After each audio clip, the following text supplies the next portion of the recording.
Halo, selamat siang sahabat Sapa dimanapun kalian berada.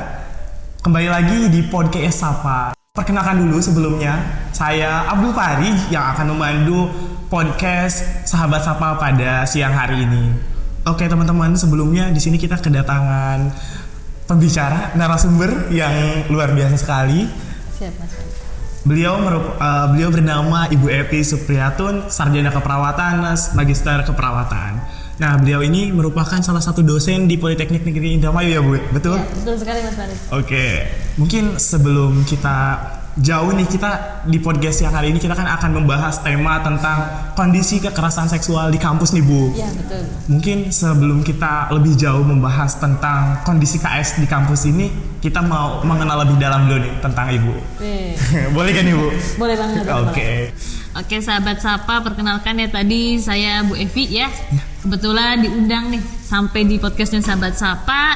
Kebetulan saya bukan asli Indramayu, tetapi insya Allah nih di sini buat teman-teman Sahabat Sapa di Indramayu dan di seluruh Nusantara ya. Kemudian saya aslinya dari Tegal Mas Farid ya. Namun di sini sudah 2 tahun ini ya menjadi PNS ya. Kemudian juga sekaligus sebagai ketua Satgas nih di Polidra ini. Ternyata saya di sini langsung berbicara bersama ketua Satgas ya teman-teman.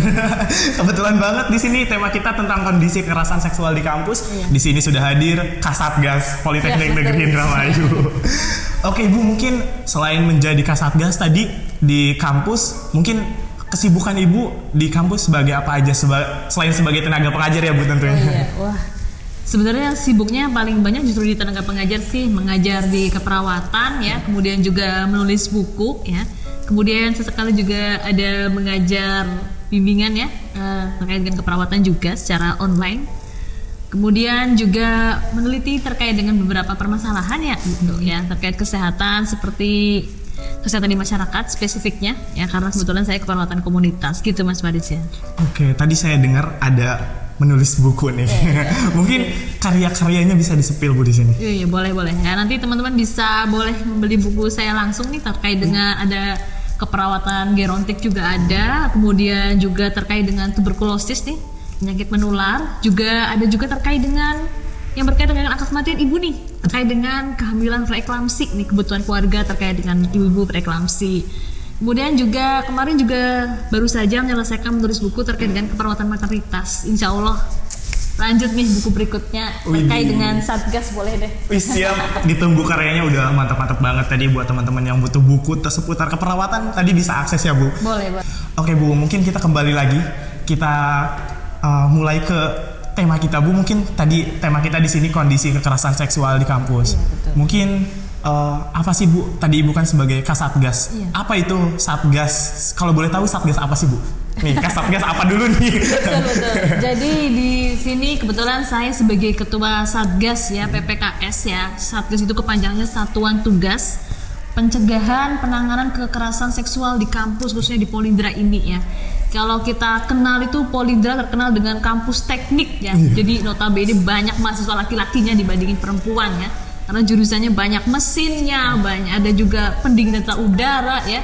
Kemudian ada teknik informatika dan sekarang ada jurusan kesehatan, luar biasa, tambah rame ini. Tambah rame banget. Iya. Dan kita di Satgas ini jadi sesuai dengan dari aturan dari Mas Menteri Nadiem Makarim ya. Jadi ada 3 unsur nih Mas ya dalam Satgas. Yang pertama ada dari unsur dosen ya, kita ada 3 dosen. Kemudian dari unsur tenaga kependidikan atau TENDI kita ada 1 orang ya. Kemudian yang terakhir adalah dari mahasiswa. Kita ada 6 mahasiswa dong. Jadi itu semua komposisinya jelas ya, 70% perempuan dan 30% laki-laki ya. Itu jadi suatu badan lembaga ya, yang mana kita konsen banget nih supaya kekerasan seksual di kampus ini dicegah ya, dan kalaupun ada kita harus dengan effort yang semangat nih bisa segera ditangani, jangan sampai dianggap biasa saja gitu Mas Farid. Luar biasa banget ya Bu, berarti persiapan dalam pembentukan Satgas PPKS ini udah sangat matang sekali, sehingga tadi udah diatur jelas mungkin elemen-elemennya yang ada di dalamnya, terus juga persentase anggota mungkin di dalamnya. Iya. Ternyata luar biasa banget pembentukan Satgas PPKS ini. Dan saya kalau gak salah saya pernah baca tentang peraturan Kementerian Pendidikan tadi yang udah pernah di-spill juga, bahwasanya mungkin karena berangkat dari banyaknya kasus dan juga keresahan di masyarakat sehingga dibentuklah Satgas ini sesuai dengan instruksi tadi ya Bu, peraturan dari kementerian. Iya betul. Jadi itu tentu saja Mas Menteri ini ya melihat bahwa saat ini belum ada nih kebijakan sewaktu itu ya tahun 2021 yang mengatur nih ketika kekerasan seksual terjadi di lingkungan akademik ya, termasuk salah satu adalah perguruan tinggi. Nah akhirnya muncullah ya, terbitlah yaitu Permendikti ya nomor 30 tahun 2021 itu yang mana mewajibkan bahwa setiap kampus perguruan tinggi itu wajib memiliki Satgas PPKS. Nah, dan tentunya pada waktu itu banyak sekali ya, kalau kurang lebih pada tahun 2021 sudah banyak 77% Mas sebetulnya kasus kekerasan seksual yang sedang terjadi gitu. Wih, udah ternyata banyak sekali kasus di belakang. Banyak sekali. Dan juga banyak sekali mungkin yang melatar belakangi berdirinya Satgas PPKS ini ya Bu. Iya. Mungkin saya pengen lebih tahu sih Bu tentang Satgas PPKS ini. Di sini kan berarti tujuannya Satgas PPKS itu untuk apa sih namanya? Lebih ke gimana caranya nih si korban terlindungi dan gimana caranya si pelaku juga jera ya Bu. Mungkin apa sih Bu bedanya Satgas ini sama penegak hukum yang lain gitu seperti kepolisian gitu Bu? Ya, terima kasih Mas Fadli. Pertanyaan ini sering ditanyakan nih ya, karena perbedaan inilah yang akhirnya ini loh dengan adanya Permendikti nomor 30 ini ya, akhirnya yang tadinya nih kekerasan seksual harus ada buktinya kalau mau diproses secara hukum. Sekarang dengan adanya kebijakan ini hanya dengan laporan korban kita sudah bisa mempertimbangkan bahwa si pelaku harus segera diproses ya, kemudian kita melakukan validasi apakah betul kekerasan tersebut terjadi sampai akhirnya kita memberikan rekomendasi gitu bahwa kira-kira apa sih sanksi yang harus diberikan kepada si pelaku tersebut. Oke, ternyata beda banget ya kirain banget. Karena kan di luaran sana banyak sekali persepsi-persepsi dari masyarakat luar dan juga bahkan mungkin mahasiswa ketika mereka mau lapor, ketika mereka mau speak up ke Satgas, mereka masih bingung apa sih bedanya Satgas. Sekarang udah terjawab dengan jawabannya Ibu Evi tentang perbedaan Satgas dan juga penegak hukum, maksudnya penegak hukum yang lain gitu. Mungkin Bu, saya juga masih penasaran, saya ingin menggali lebih jauh tentang Satgas. Tadi tentang mekanisme apa sih pengelolaan kasus mungkin ya Bu. Dalam mekanisme pengelolaan kasusnya udah berbeda. Terus kalau misalkan dalam pemberian sanksi nih Bu, apa sih perbedaan dari sanksi yang dikeluarkan Satgas sama dari kayak kepolisian sama yang lain? Apakah kita dari Satgas punya kewenangan memberikan sanksi? Apa kita hanya mengantarkan korban ini ke tenaga hukum gitu Bu? Oke, terima kasih nih. Jadi buat teman-teman sahabat sapa nih yang masih bingung atau mungkin juga saya tuh ngalamin kekerasan seksual tuh gimana ya? Mau dilaporin nggak? Jangan-jangan nanti percuma nih, nggak ada apa-apanya nih Mas. Percuma udah malu, terus ternyata nggak bisa diproses dan sebagainya. Jadi sahabat sapa tenang aja ya. Kita bisa lihat dulu nih teman-teman bisa lihat dulu kira-kira saya tuh mengalami kekerasan seksual dalam bentuk apa nih? Ya misalkan sekarang kan ini banyak contoh waktu itu pernah ada kasus nih kelihatannya sepele. Jadi waktu itu ada kasusnya ada orang yang DM ditawari endorse di Instagram nih. Jadi coba deh bajunya dibuka dikit biar kelihatan pinggulnya, biar kita nanti pas kirim bajunya pas gitu kan. Oke, ternyata cuman mau difoto aja. Jadi saya sudah punya nih bagian tubuh Anda, diperas deh gitu ya. Nah, kalau kamu nggak mau disebar ini, nanti silahkan kamu kirim ke nomor rekening saya. Nggak banyak sih, cuma 100.000 aja. Tapi itu kan yang pertama. Iya. Itu ya. Jadi dalam hal ini ya tadi kaitannya dengan mekanisme ya dan sanksi. Jadi yang pertama adalah kita harus mencatat dulu nih. Pertama kita mendapatkan kekerasan seksual dalam bentuk apa dulu. Yang kedua, kita laporkan ya. Setelah laporkan, buktinya jangan dibuang, jangan di-delete ya. Apapun itu ya, mau digital ataupun bukti fisik ya. Kalau sekecil apapun disimpan ya.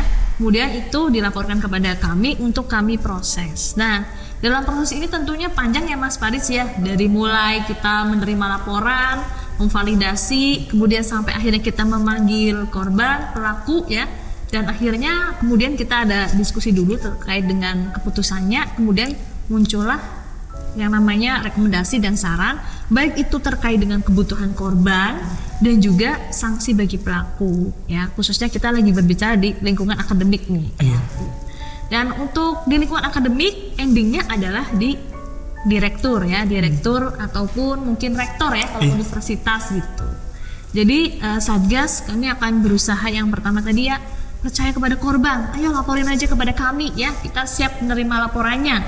Kemudian insya Allah kami akan berpihak kepada teman-teman nih yang sudah melaporkan kepada kami sebagai korban.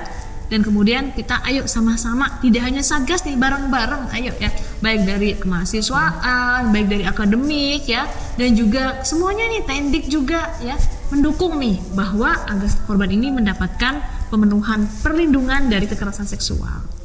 Wih, ternyata teman-teman tadi bekal dan ilmu baru buat kita. Kalau kita mendapatkan kayak DM kayak gitu, ternyata kita gak boleh langsung delete. Biasanya karena panik ya Bu, karena takut, biasanya langsung di delete dan langsung diblokir nomornya. Iya, ternyata malu juga ya. Iya, karena malu. Karena saya pernah ada temen mungkin yang ngalamin hal tersebut juga. Kayak gitu Bu, langkah dari dia langsung kayak malu, langsung diblokir, langsung diblok. Ternyata sekarang setelah mendengarkan penjelasan dari Ibu Evi, sahabat Sapa, ternyata kita harus mengamankan itu semua. Kita harus menyimpan terlebih dahulu. Biar apa? Biar kita juga membantu ya Bu, membantu dalam penanganan nanti. Siap. Oke Bu, tadi udah berbicara tentang mekanisme, terus sanksi juga. Mungkin saya masih ngeganjel nih Bu, di sanksi nih.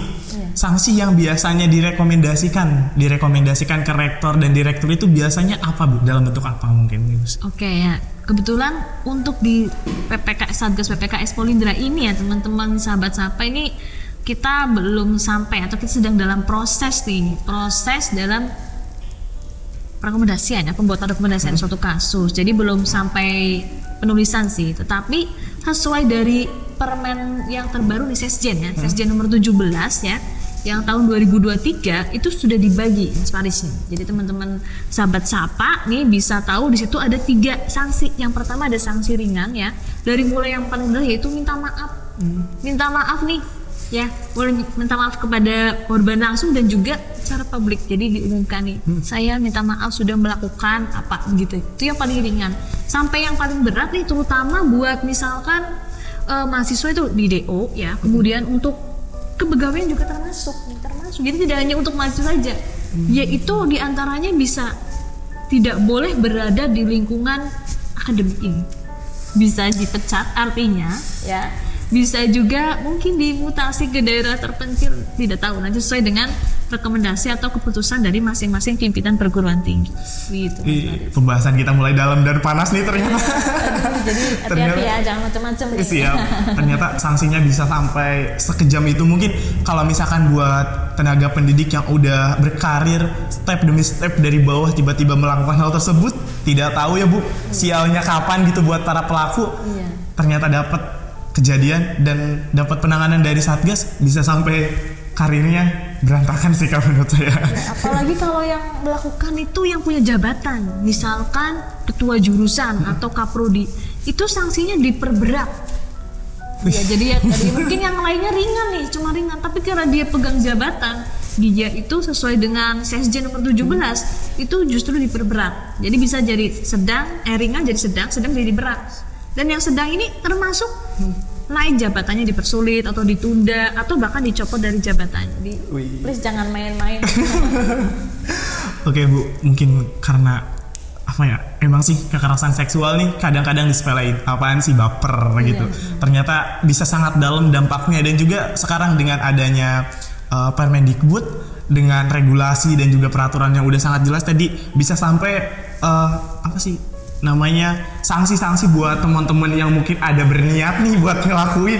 Jangan berani-berani niat itu buang jauh-jauh mungkin. Atau mungkin yang sedang melakukan ya Bu, bisa dari sekarang minta maaf, mungkin kita perbaiki diri ya Bu gitu. Betul ya. Karena kadang-kadang juga pelaku merasa saya cuma gitu doang kok kamu lebay. Saya cuma meraba aja kok kamu lebay gitu. Iya. Kok cuma meraba? Saya cuma ngintip doang loh sedikit gitu waktu di KKN. Kan saya itu rezeki saya. Aduh, nah itu termasuk. Atau membiarkan ya misalkan. Wah ya udahlah nggak mau tahu. Yang membiarkan juga termasuk.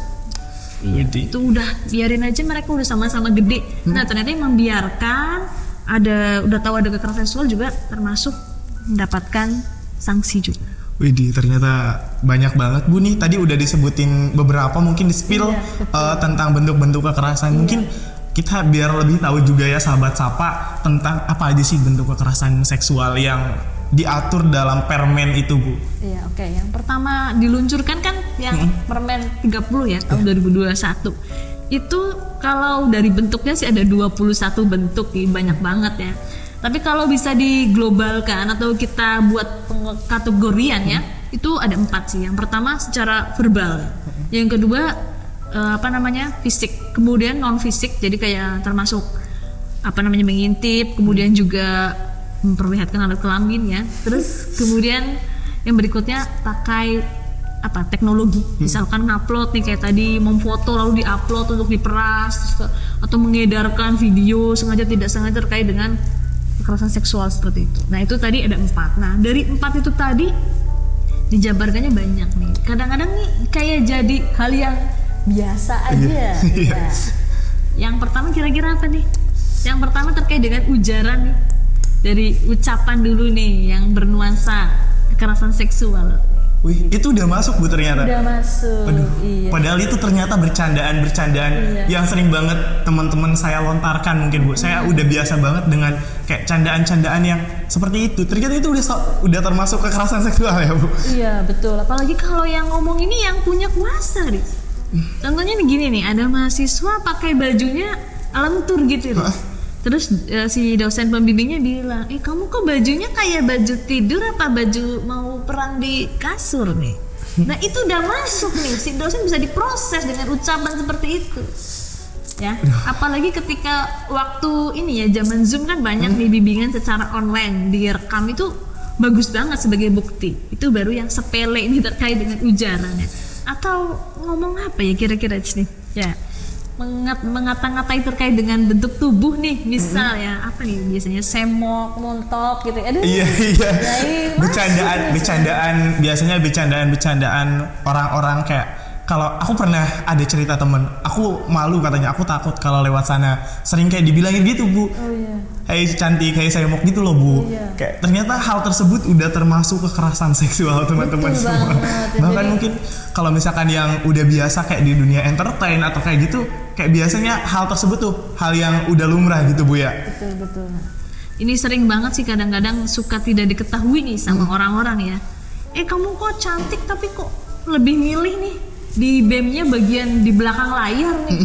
Harusnya kamu tuh di public figure yang semok-semok di depan dong gitu. Nah, ini di bercandaan yang sering ini kadang-kadang rasanya itu bukan kekerasan seksual. Ini bisa direkam, proses aja laporin ya. Nanti siap-siap ya dapat surat dari Satgas. Aduh, surat cinta. Jadi sahabat Sapa ya nanti udah hati-hati ya, jangan sampai nih kayak teman-teman yang lainnya.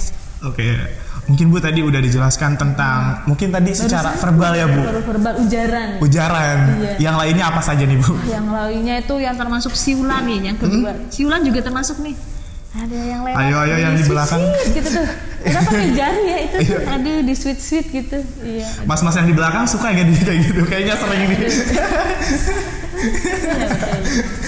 Jangan lagi ya, ternyata di sini udah dijelaskan sama Kak Satgas itu tidak boleh. Tidak boleh. Iya, wah. Kayaknya ini sering ya kadang-kadang sama anak cowok ya gitu ya. Suka kalau ada yang lewat suka disiul-siulin. Iya. Kemudian juga lelucon juga termasuk sih, lelucon gitu. Lelucon yang mungkin kayaknya kayak gitu aja baper. Itu sih Bu. Kadang-kadang pelaku tuh bersembunyi di kata-kata, lah kamu mau baper gitu doang kayak gitu, nggak solid biasanya kayak gitu.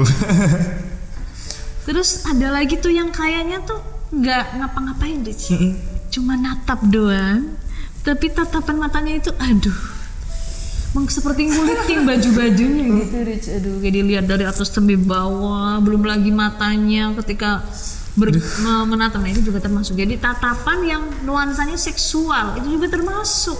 Aduh, jadi sahabat-sahabat nih kalau ada yang natap yang aneh-aneh langsung videoin aja udah, kirim ya ke Satgasnya masing-masing ya gitu.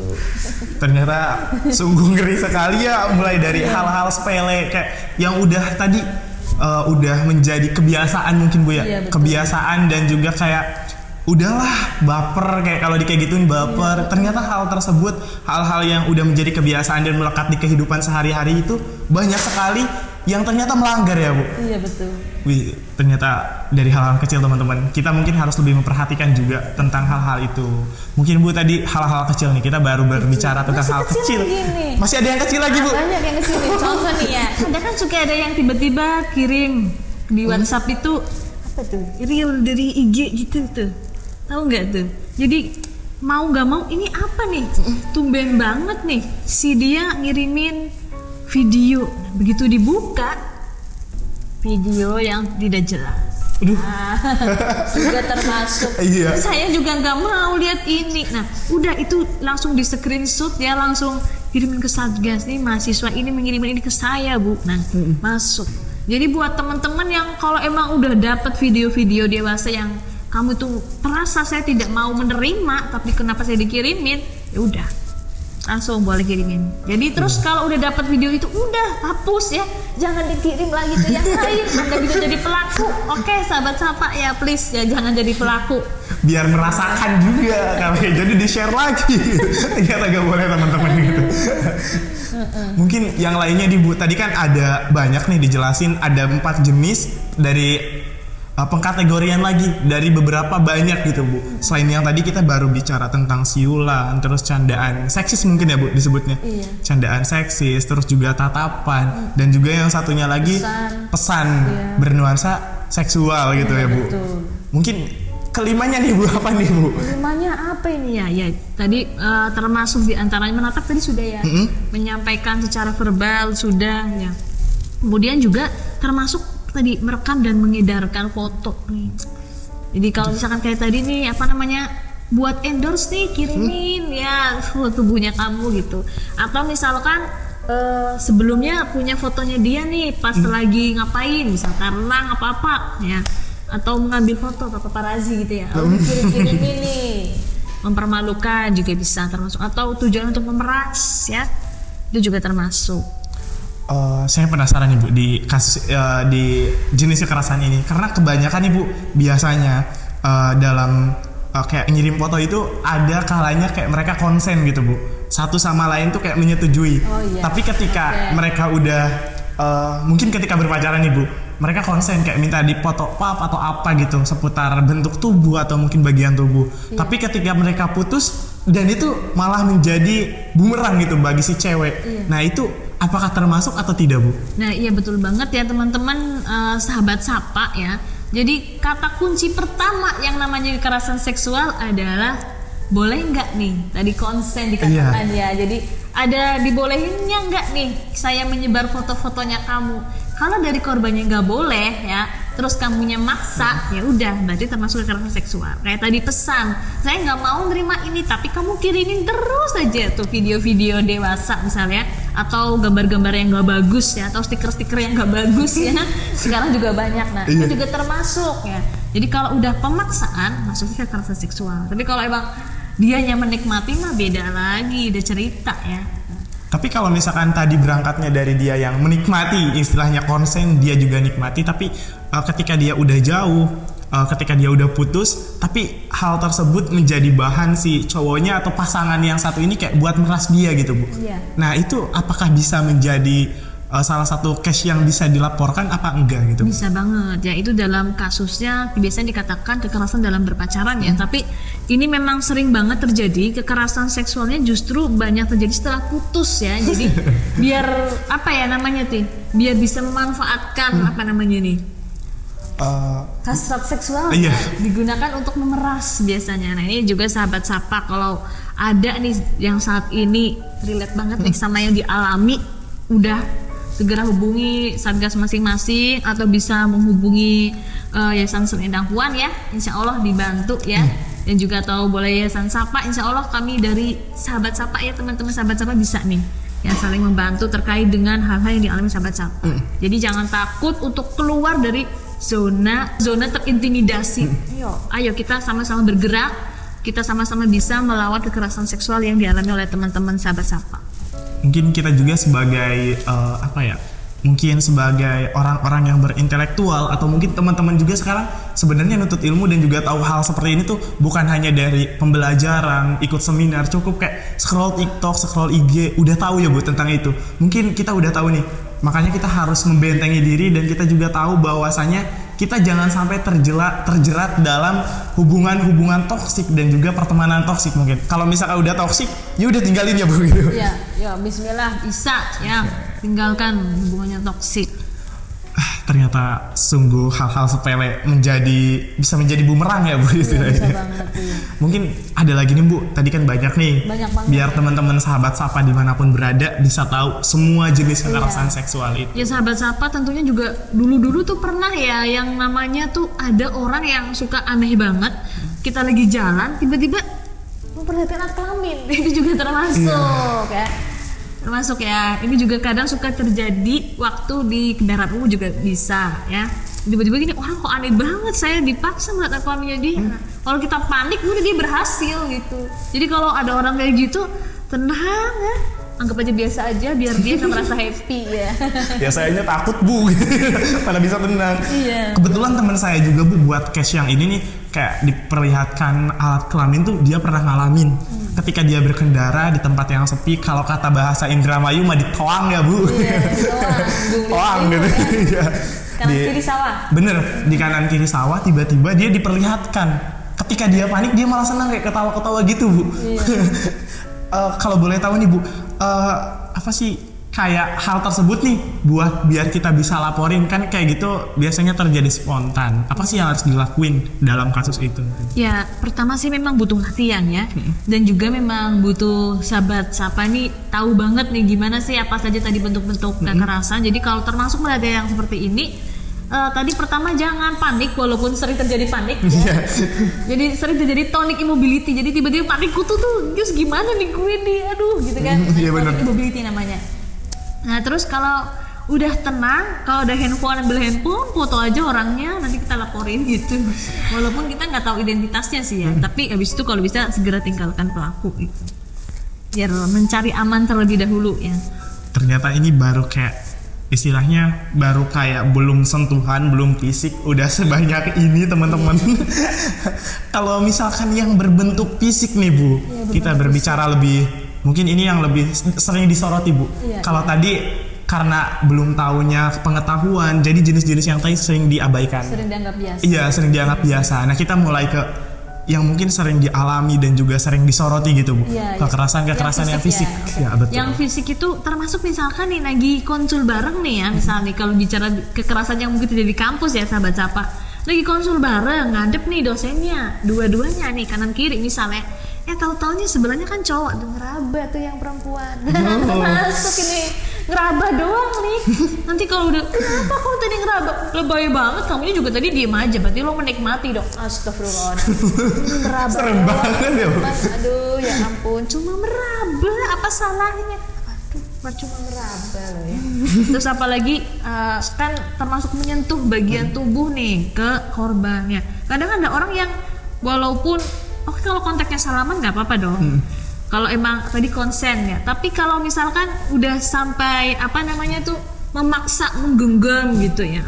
Mungkin Bu kita udah ngobrol nih dari tadi. Mungkin kita udah sampai di akhir nih Bu, karena nggak terasa waktu udah berjalan cepat banget. Mungkin ada pesan yang mau disampaikan dulu nih Bu. Silahkan.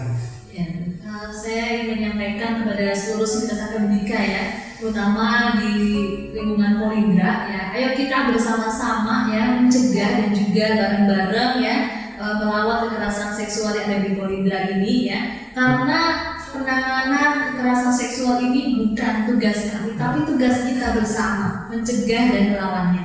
Dan juga kita memohon dukungan nih kepada seluruhnya untuk membantu korban untuk tetap percaya diri dan pulih ya, dan stop stigma ya, bahwa itu salah kamu, salah korban ya. Ayo sama-sama kita bareng-bareng membantu korban untuk pulih ya, sehingga kampus ini bebas dari kekerasan seksual. Oke, terima kasih Bu Evi atas berkenan hadir di podcast ini. Mungkin kita bertemu lagi di podcast selanjutnya, di podcast Sapa ini bersama teman-teman dari sahabat Sapa dimanapun kalian berada. Mungkin podcast pada siang hari ini hanya ini saja, kita berbicara masih pendek ya Bu, nanti kita di podcast selanjutnya kita berbicara lebih dalam tentang HS di perguruan tinggi. Iya.